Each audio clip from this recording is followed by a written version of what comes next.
are we supposed to have endurance? How are we supposed to run the race that God has placed before us? And this morning I have 3 points. And if you are taking notes, I made a slideshow. I've never preached and used a slideshow before, so that's a first for me, so hopefully it works out well. And if you guys are wondering why I'm dressed up, I don't know. I just woke up and I was like, I've never dressed up when I preached. I've preached at conventions and all of that stuff, but I never, I haven't even worn a tie. So I was like, okay, I'll just do that too. So, so a lot of firsts this morning for me. But so how do we sustain ourselves? How do we run this race and this course before us that God has placed us? The first point is trust the process. Trust the process. Now, you guys might be wondering why the Philadelphia 76ers are up there, Ben Simmons, Joel Embiid, and Markelle Fultz. It's because, how many of you guys have heard that saying, trust the process? Trust the process, right? This is a saying that's been made popular lately by the Philadelphia 76ers. So I'll give you a little bit of background. 3-4 years ago, the Sixers were like garbage, right? They could barely win 20 games in a season. They ranked at the bottom of attendance.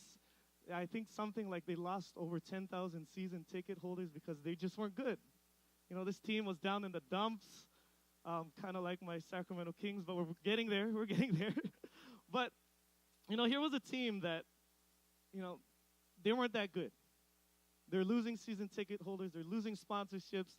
They couldn't even fill up their arena. There was one time, I think, they invited everybody to sit on the bottom level because there was only 2,000 or 3,000 people that were in the arena. So this team, they weren't good. They didn't have a plan going forward, and because of that, they're at the bottom of the NBA. But they developed a plan, right? They started drafting. I mean, they tanked, but they drafted top players. They traded up to get more draft picks, and they worked hard. They had player development, whatever it had it. And 4 years later, and I believe as of yesterday, I think they're either third or fourth place in the Eastern Conference.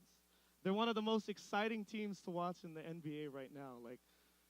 You think from 2-3 years ago to where they are at right now and how much they've grown and how much they've progressed to get to this point where I think they're almost about to pass up LeBron James and the Cavs.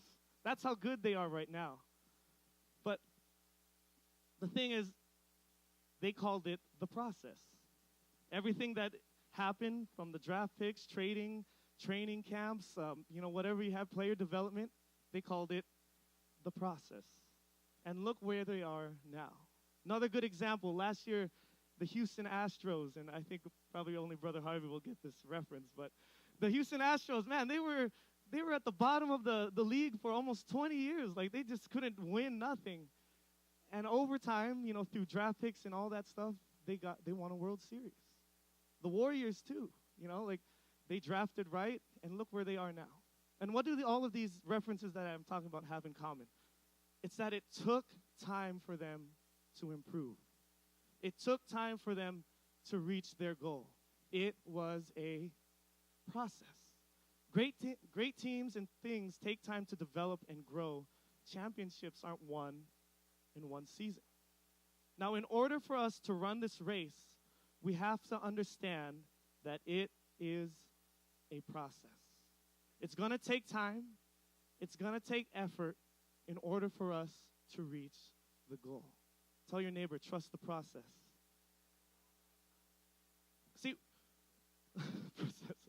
See, we have to get to this point where mentally we understand that this is something that we're in for the long haul, right? We have to mentally understand and fully comprehend that this is a process. Getting that goal, getting that prize, reaching the end of this race is going to take time. And once we recognize that, once we get that in here mentally, it's a lot easier. We start preparing for the long haul, right? I mean, if I was going on a weekend trip to LA, I would only pack maybe not even a duffel bag, a backpack, because it's short, right? Or if I was going to the Philippines, I'd bring one bag, big bag. Some of you might bring 3 more balikbayan boxes with that too. But you're planning ahead, right? You're looking ahead because okay, this is going to be a much longer trip for me, so I have to plan ahead. As opposed to if it's a shorter trip, then I don't have to plan ahead. And that's the same thing it works for this race, this marathon that we're running. We need to understand that it's going to take time. We need to understand that we're in this for the long haul. And so once we understand that, we begin to prepare mentally, we begin to prepare spiritually, and even physically, right, to run this race. When we also comprehend that it is a process and that it takes time, it puts things into a different perspective for us, right? And what am I saying, and what do I mean by that? It puts things into a bigger picture. You know, we're going to find ourselves at times in our lives where we're like, God, I don't understand. Why am I put in this situation right now? Why am I struggling at this point in my life? It doesn't make any sense, God. God, I must have done something wrong. You must hate me, right? You ever find yourselves in those times? But when we understand that it is a process and that, you know, this is something for the long haul, we start seeing the bigger picture. We're like, okay, God, I realize that you placed me here right now because it's preparing me for something that's greater. Okay, God, I see that you're making me go through this difficult time in my life because you're helping to build me up. You're helping me to build up endurance, helping to build up my faith. And so the prize and the goal that Paul speaks of comes from a lifetime of in pursuit of God and fulfilling his calling. In the process, there's going to be growing pains. You know, like I said, with those teams, they had to experience losing so that they had to experience setbacks. They had to experience injuries. And the same thing with us. In our race, we're going to experience setbacks. We're going to experience growing pains. We're going to struggle along the way. And it's going to take us some time to figure certain things out in our lives. But during the process in all of this, it is during these times that we develop. It is during these times that we grow. And it is during these times that God refines us and that he prepares us for what's coming next in our race. Amen. And so the process shapes us, it refines us, and makes us better equipped to handle what comes next in our race. Hebrews 10:36, it says, patient endurance is what you need now so that you will continue to do God's will. Then you will receive all that he has promised.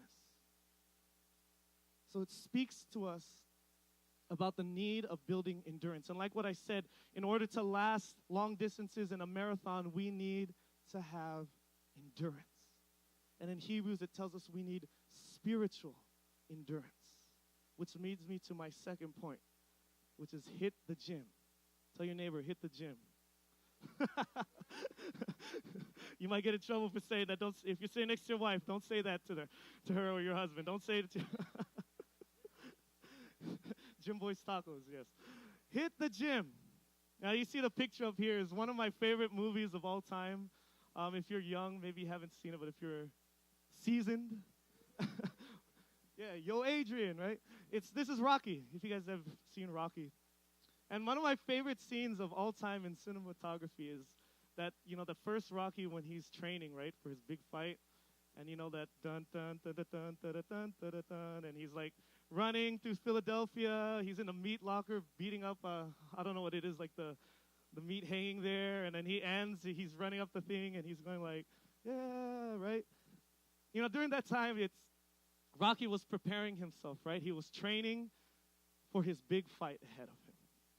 Now, any athlete in any sport will tell you that you need to train and you need to condition for whatever event or game you have ahead of you, right?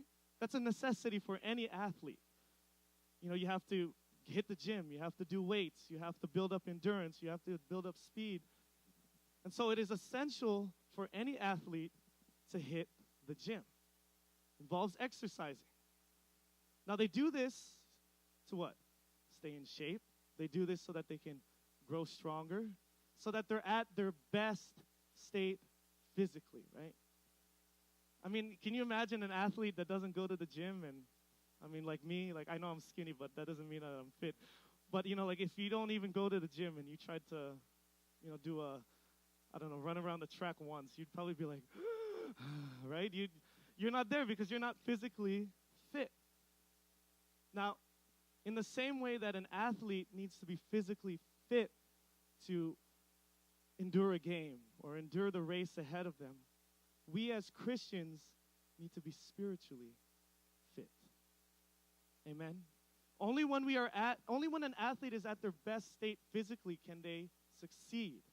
And it's only when we are at our best state spiritually, or when we are spiritually fit, can we have the endurance to finish the race. Now, I'm not telling you to, go sign up at CalFit or 24-Hour Fitness for that gym, right? You go to that gym to do curls for the girls, as Uncle Rennie used to say. But what I'm talking about here is we need to do weights for faith. Okay, that was a bad thing, but weights for faith. And what am I talking about this? Pastor Phil was talking this whole past month about putting our faith to work, putting our faith to use. And so the way that we grow our faith, the way that we grow our spiritual endurance is by putting our faith to use, putting action to it. Think of it as this. The church, this is the 24 God's gym, Lord's gym, whatever you want to call it. We come here, we're spiritually fed, we worship together, we praise together and all of that stuff, and we're just built up and we're ready to go, right? I mean, I hope you guys all feel that way after the end of service, right? Like you're just like, yeah, I'm ready, right? Come at me, devil. I'm ready to, I'm ready to, cast out demons and all of this stuff. But how many of you guys know that for an athlete and for anyone in general, that the gym is not the only thing? Going to the gym is a major key, yes it is. But how many of you know that it's what you do outside of the gym that really counts? What am I talking about? It's your lifestyle. Look at it this way. The church, like I said, the church is the gym.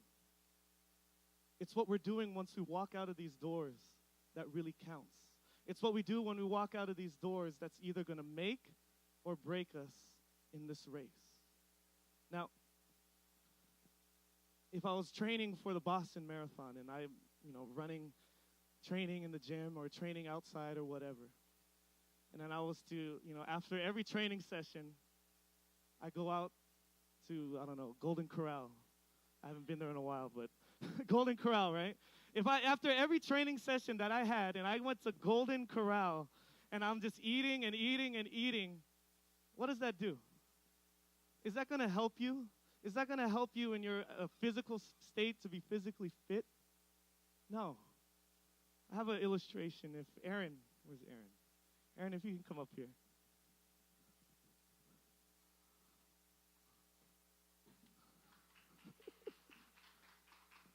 Now, what am I talking about? And Brother Al kind of mentioned it, is our lifestyle, right? What are the things that we're doing outside of church to maintain our spiritual growth? And he talked about nutrition. Now, it's important for any athlete when they're, training, is they have to eat right as well, right? I don't know what they eat, quinoa or vegetables, meal prep, whatever it is, right? They have to be on a balanced diet to be at their best state physically. They have to live a healthy lifestyle. And it's the same way when it comes to us spiritually. Is the lifestyle that we're living, is it benefiting us? Is it helping me to grow spiritually? Or is it only weighing me down? I have a confession to make. When I was growing up, I used to love Twinkies. I mean, I went to the store and they didn't even have the regular Twinkies, so they're all sold out, so I don't even know what these are. Fudge-covered Twinkies, the Chocodile. I love Twinkies. Twinkies and, where's the other one? Oatmeal cream pies. These were my weaknesses growing up, right? Now, my mom would give me money for school, but I would always, eat this instead. And what is this? What is a Twinkie? Sugar. I mean, if you're hungry, if you eat it, it'll fill you up, right? You eat it, it tastes good. But what does it do to you? Does a Twinkie benefit you? No, right? I mean, yeah, like I said, it'll fill you up right now, but it's what you consider what? Empty calories, right?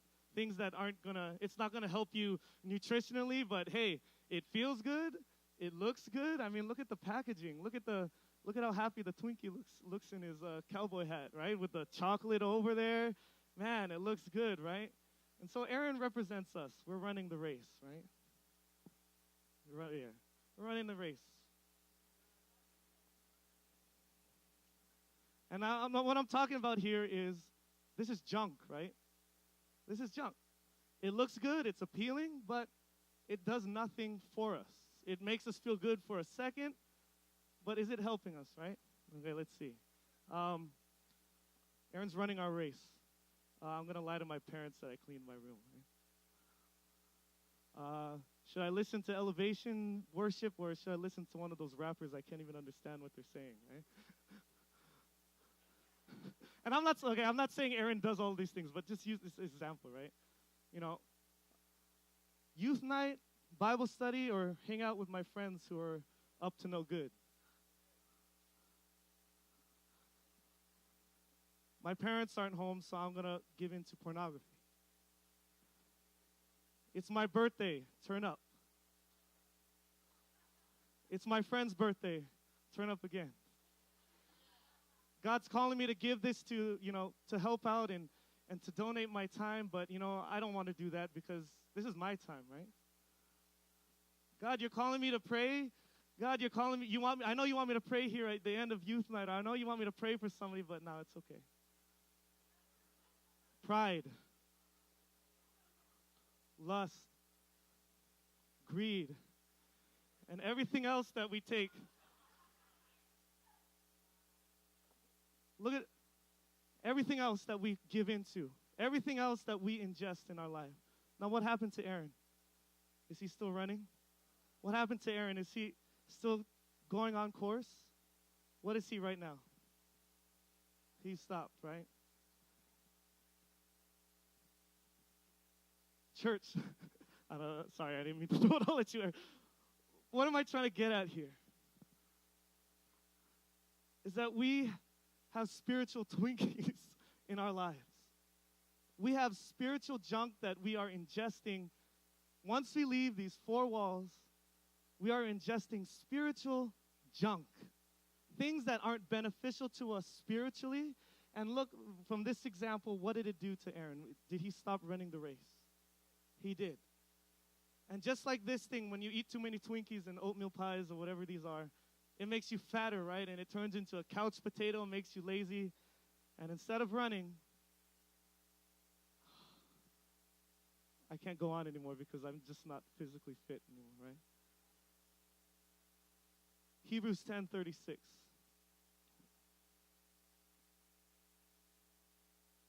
Yes, Hebrews 10:36. Or not Hebrews 10:36.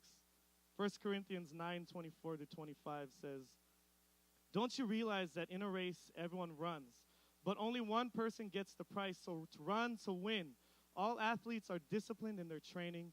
They do it to win a prize that will fade away, but we do it for an eternal prize." Hebrews 12:1 says, "Therefore, since we are surrounded by such a huge crowd of witnesses to the life of faith, let us strip off every weight. Let us strip off every weight that slows us down, especially the sin that so easily trips us up. Let us run with endurance the race God has set before us." Aaron, pick those up.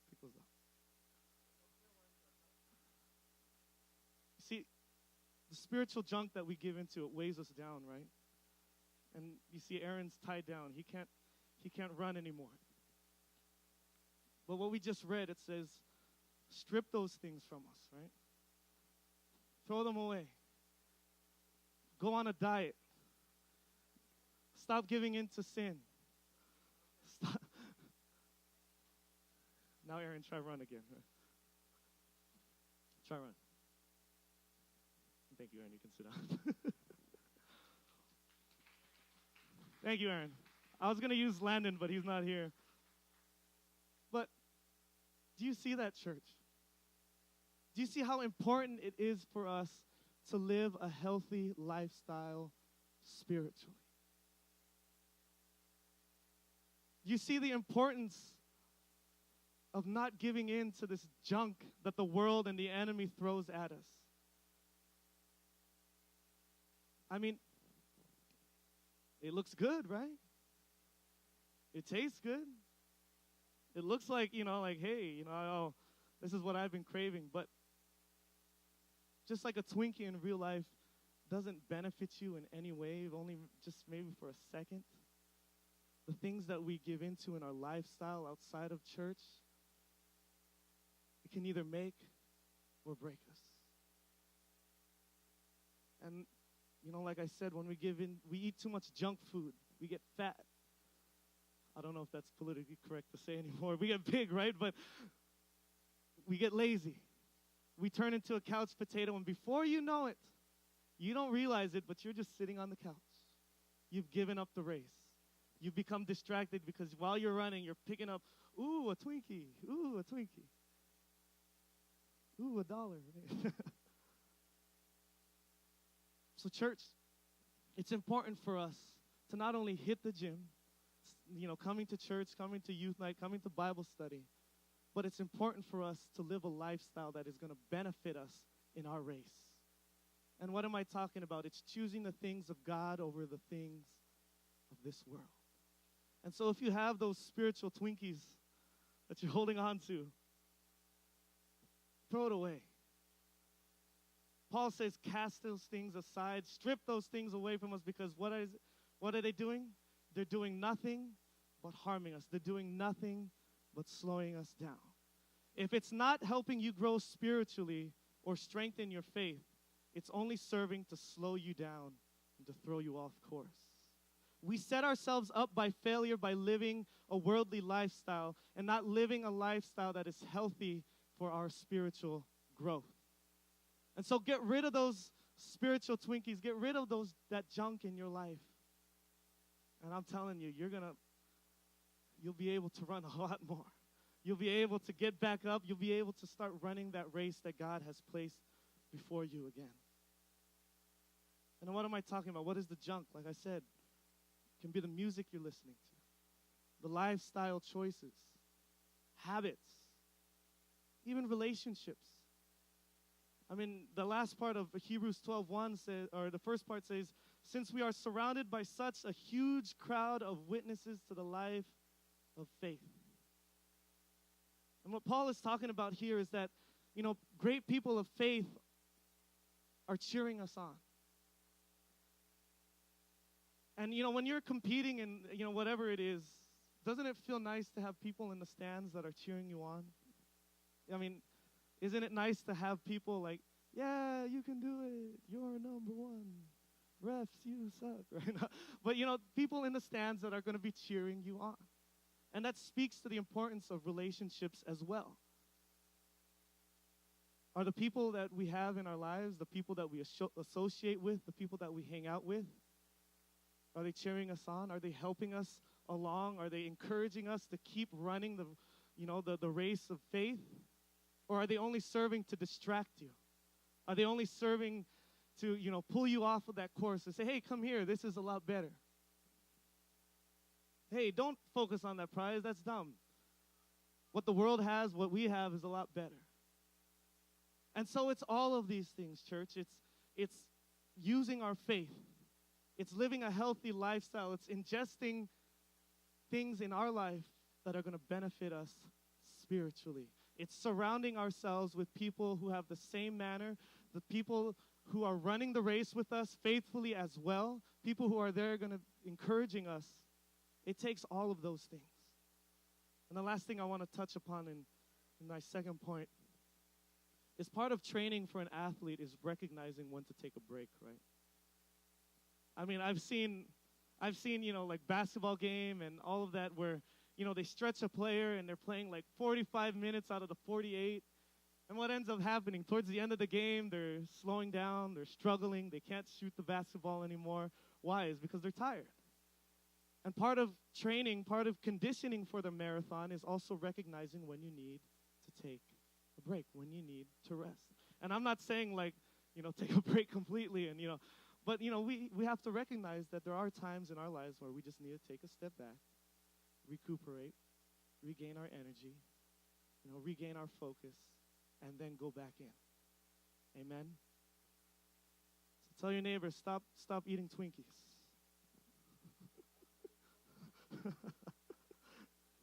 Tell them if it's not beneficial to you, then get rid of it. Man. Stop drinking. Oh, okay.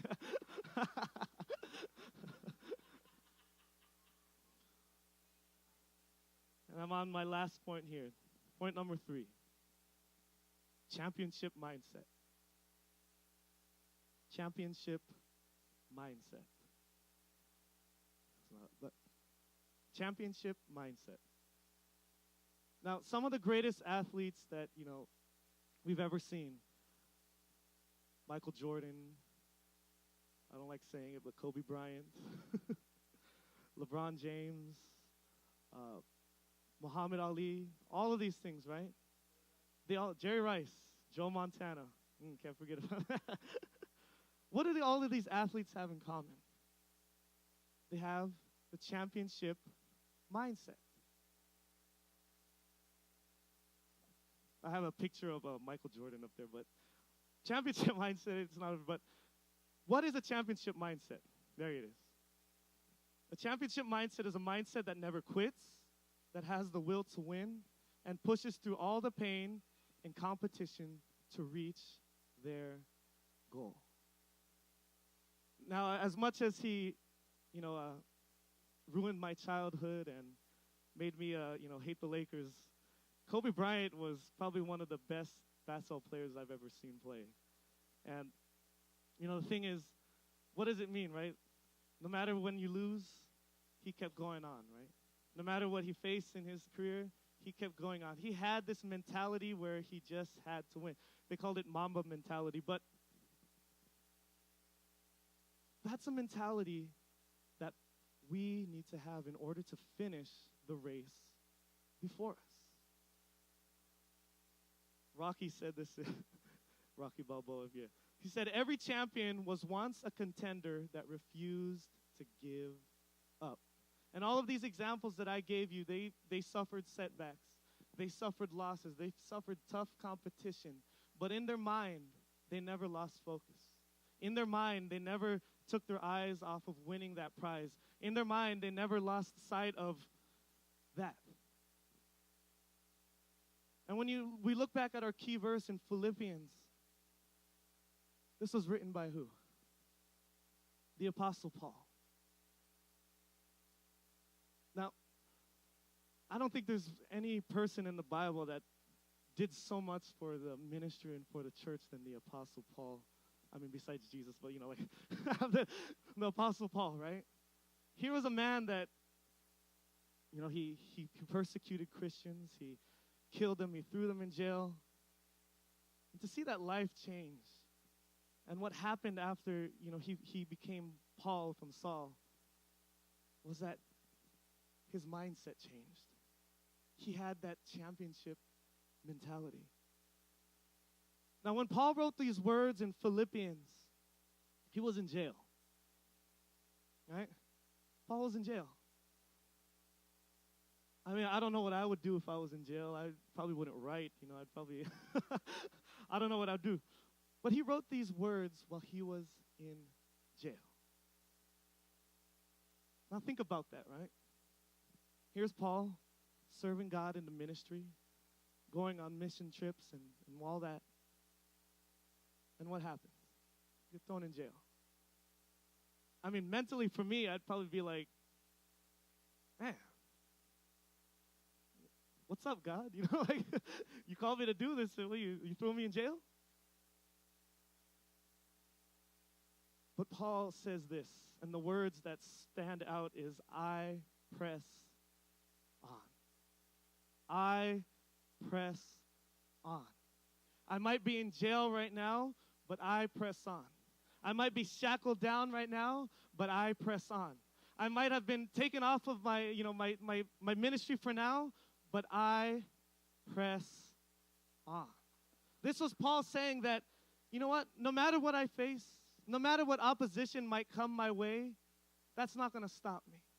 These prison doors, they're not going to stop me. These chains that are holding me back, it's not going to stop me. Because why? I'm focused on that prize. I'm focused on finishing this race. Paul was saying, I'm not going to give up. I'm not a quitter. I'm not going to settle for scraps. I'm not going to settle for a participation prize. No, I'm focused, and no matter what stands in my way, I'm going to reach that end. I'm going to reach that prize. I'm going to make it all the way to the end where I can hold up that prize that God has before me. In a championship mentality, you don't settle for losing. In a championship mentality, you don't even think about quitting.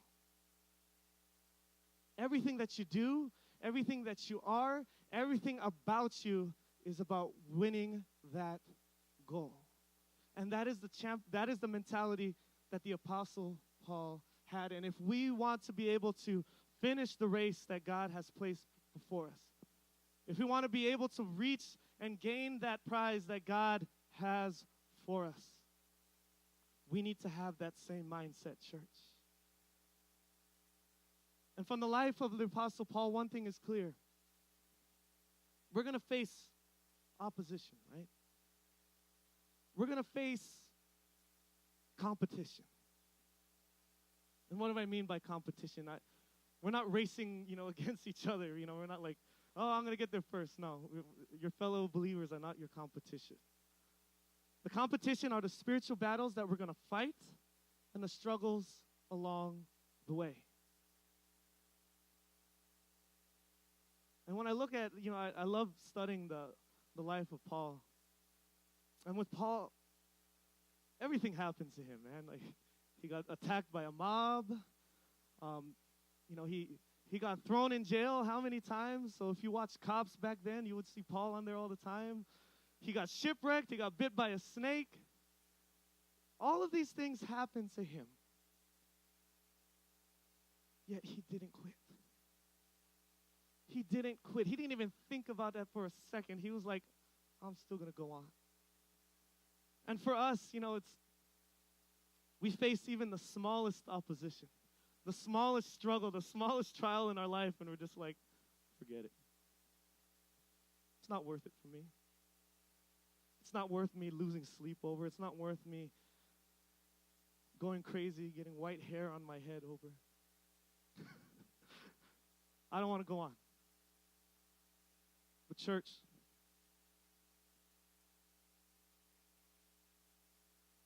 don't settle. Don't settle for scraps. Don't settle for leftovers. In elementary school, they always give out a participation prize, right? Like, it's almost like well, you tried, right? Thanks for trying, but you didn't win, but here you go. Make you feel better. And sometimes I feel like we as believers, we as Christians, we settle for the participation prize. We settle for second place. Oh, hey, I didn't win, but hey, I got third place, right? Oh, I didn't win, but I was the runner-up. We need to get out of that mindset. We need to get out of that mentality. Because what God has for us at the end is much greater than whatever we can settle for right now. Whatever trial it is that you're going through that you think, okay, I'm just going to stop right here, God, because, whatever it is that you're going through, whatever trial that you're facing right now, what God has for you at the end is greater than all of that. God didn't bring you all the way here for you to quit. God didn't prepare you. God didn't send his son, Jesus Christ, to die on the cross for you to sit on the bench. God didn't call you to be a bench warmer, right? You know what a bench warmer is? The guy that, put me in, coach, put me in, right? But they don't get thrown in the game unless their team is getting blown out or whatever. God didn't call us to be a bench warmer. God didn't call us to be a reserve. God didn't call us to be in the minor leagues or in the G League or whatever it is they call it now in the NBA. So we need to stop settling for those things. We need to stop being content with losing. We need to stop being content with smaller things because God is calling us to greater things, church.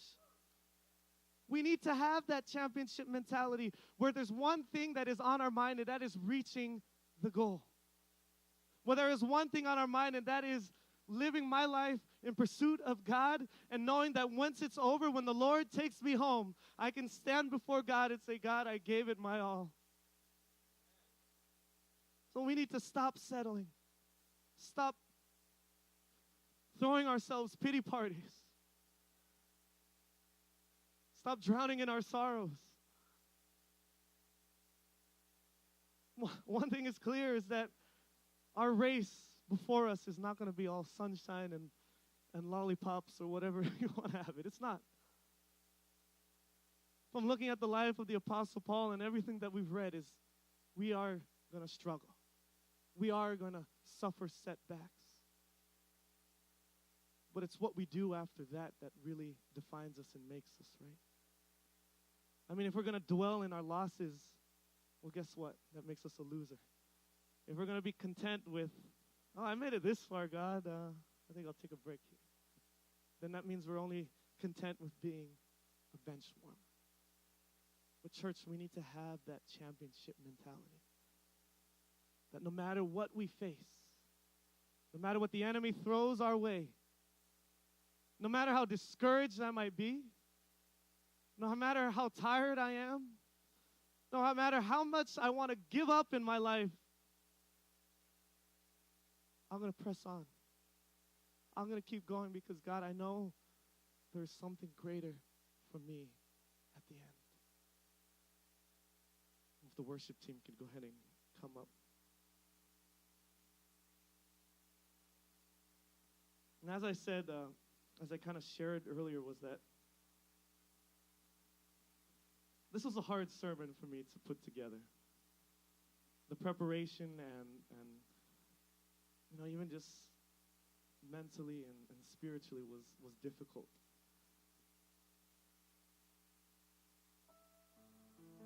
Last year was such an amazing year for me ministry-wise. God took me around the world literally to be able to minister and all of that. I was able to preach at conventions, rallies, seminars, seeing our youth group here and our church grow. And I ended 2017 on a really high note. Going into 2018, I was like, all right, God, I'm ready for what's in store for me. I'm ready to receive, God. And I don't know what happened, but like February, March came around, and I just found myself at a very, I don't know to describe it. It was just a very dark place in my life. Things were happening. I was getting discouraged. Got to the point where I was this close to telling, Tiffany, I can't do this anymore. Almost to the point where I kind of just wanted to take a step back from everything. To the point where I really wanted to quit. Where I said to myself, God, this isn't worth it anymore. God, I'm sacrificing all of this time. I'm putting all of my efforts into this, and this is what I get in return. God, I'm working so hard, and I don't see the fruits of my labor. And I've never experienced this before in my life, where I really just felt so drained, so maxed out, so just discouraged all around. And I told God, I was like, God, I can't do this anymore. God, I want to quit. God, this is too much for me. I just can't see how I'm going to continue on with this. And how many of you guys know that sometimes it takes you being in a really low or dark place for you to see the bigger picture? You see, when you're in a dark place or in a low point in your life, everything becomes magnified, right? And during this time, my need for God was magnified. God's faithfulness to me was magnified. God's goodness for me was magnified. The purpose, the reason that He called me to do all of these things was magnified. And I think that God needed to put me in this situation to get me back on track.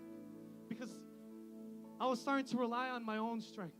I was starting to rely on my own abilities. I was starting to lose focus of why I was in youth ministry or worship ministry. And it took me getting to this point for me to realize my race isn't over. And when Pastor Phil asked me to preach, I read the calendar, and what do I see is the title of this message: Press On. And I couldn't help but laugh, because I was like, God, you're funny.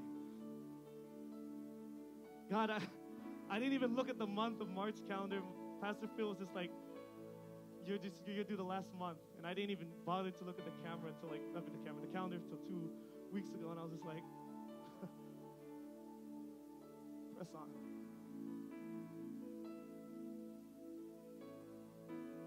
And as I was preparing this message, I looked at the life of the Apostle Paul. And I'm not comparing myself to him, but we all have our own struggles. We're all going to have times in our lives where we're going to struggle and face setbacks. But I'm going to leave you with this verse, 2 Timothy chapter 4, verse 5 through 8. Now remember all of the things that the Apostle Paul went through. And here he was, literally on his deathbed. He was about to be executed. He had reached the end of his life. But watch this in 2 Timothy chapter 4, verse 5 through 8. It says, "But you should keep a clear mind in every situation. Don't be afraid of suffering for the Lord.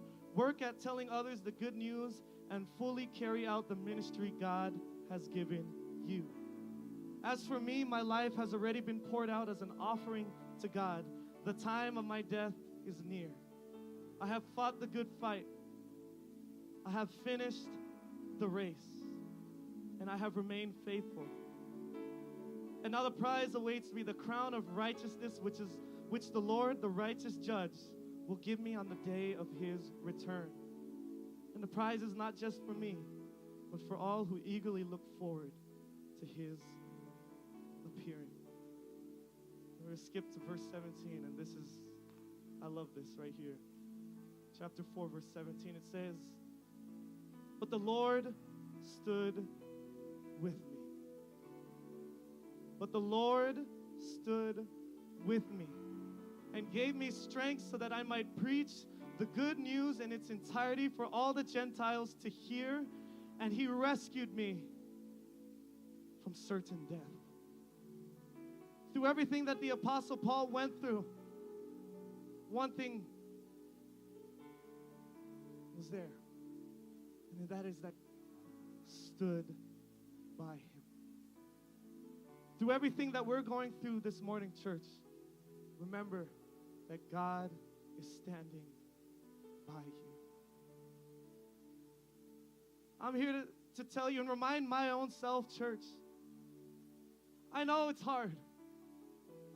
I know it's not easy.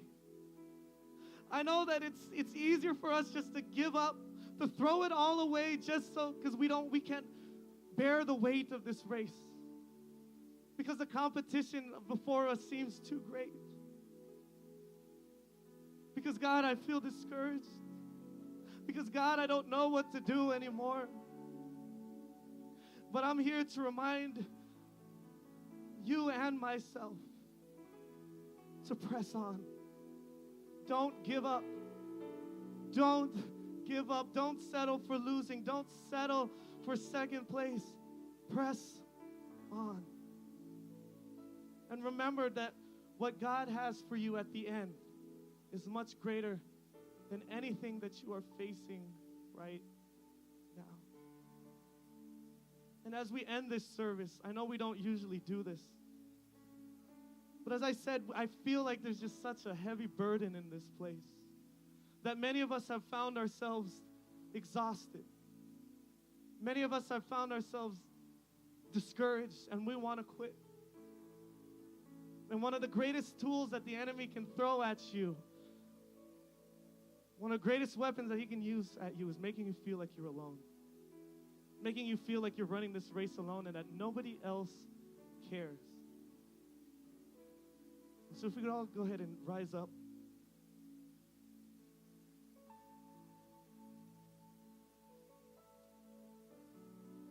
And like I said, I know we don't normally do this, but I want to pray with you. If you're feeling discouraged and if you want to quit, I want to pray for you. Now, I'm not going to change your race. I'm not going to give you strength. Only God can do that. But I feel like it's important for us as a church to be here for one another.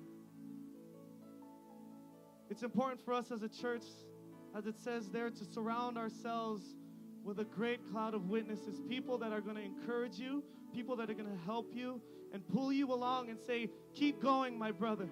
Keep going, my sister. Don't stop. Don't give up. Keep going. I'm right there with you. I'm praying for you, and I'm telling you right now, don't give up. And so I just want to give that opportunity. If you feel like you just need prayer, don't be afraid to come up here. Don't be afraid to come up here, and we'll be able to pray with you. But during this time, as the worship team sings, take this time to pray. Take this time to ask God to renew your strength, renew your resolve, to give me the strength to carry on. So the altar is here. If nobody comes, that's fine. You're not going to hurt my feelings if you don't come up here. But it's here, and like I said, I just want to be able to encourage. I want us to be able to be here for one another as a church. Amen.